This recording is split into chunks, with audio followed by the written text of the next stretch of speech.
You wrote a book, or more than one book about it, was Joe Segal. And Yes, he unfortunately passed away, I believe, in the last year. yes. And but he had an amazing reputation, an amazing history. I had the opportunity to talk to him on the phone once because of the COVID-19.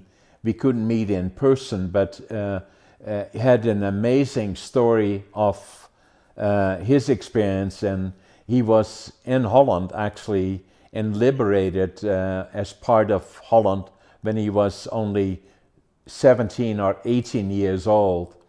And we determined that he came through my hometown, really, in northeastern Holland towards the end of the war. And but you wrote a book about him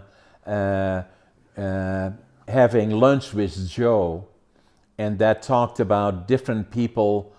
For many, many years, he had a table set up in was it the Hyatt downtown? The Four Seasons. Four Seasons, where Yeah. he met with all the different individuals from all kinds of corners of life for lunch. He had his own table for many, many years at the Four Seasons, and to get an audience with Joe was a real treat. Let me tell you. Right. And I never sold him a penny, No. but we hit it off, and I almost came part of his family with his wife Rosalie, and he got two boys, Lorne and Gary, and two daughters, and we spent a lot of time together. I never sold him anything. He never bought anything from me, but he gave me millions of dollars worth of advice and encouragement, and it took me to places that I would never have gone to meet people, and so I was very indebted to him. Not that I was ever his son, but I was as close as one could have been. He included me in just about everything that he did, everything that he did, and I loved him. He gave me all kinds of advice, and we became very, very good friends.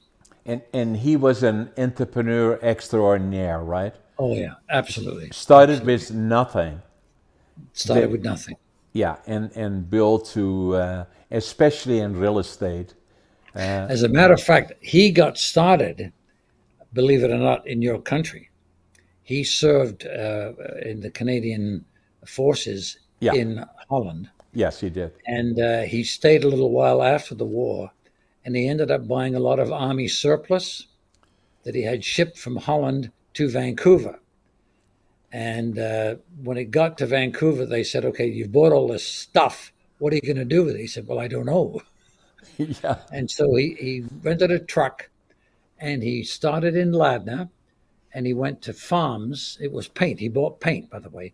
He went to farms all across Ladner, all the way up to Chilliwack on that side of the river, and down through the Fraser Valley, and sold his paint. And that's how we got started.